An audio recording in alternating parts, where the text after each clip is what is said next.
Tell us what it was like being a leader, taking an education system from independence into the newly independent Zimbabwe.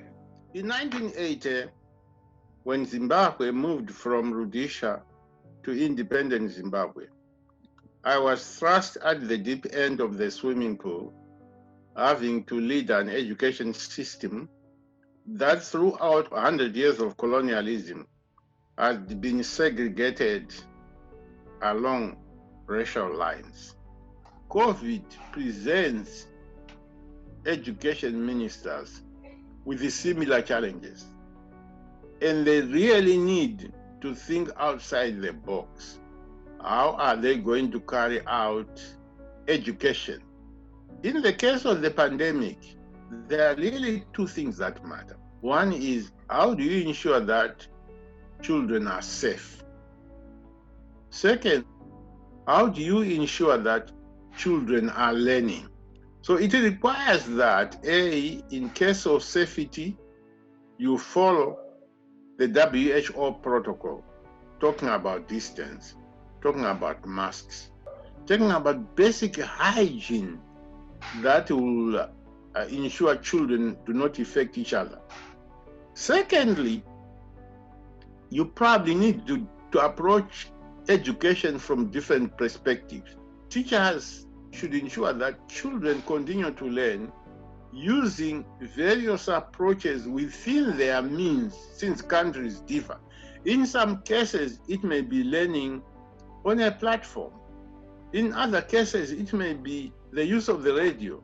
In other cases, as we see in Uganda, it may be teachers moving around villages, going to deliver copies to their students, just to make sure that students are continue learning. Why is this important? It's important because we know from research that if children miss a term of work, then throughout the next 5 to 6 years, they will miss more than a year and a half of their schooling. If some of the pilots that are being used today because of COVID prove resilient, prove efficacious, they can continue even post-COVID.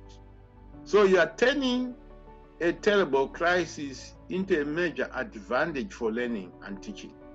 This is a unique opportunity to reset education systems. This will never happen a second time. In our case, it only happens when we are independent. So we had to utilize this opportunity and not to waste it. One of the mistakes that educators make is to think that education is the province only of the ministry or only of teachers and students. Education concerns everybody in society.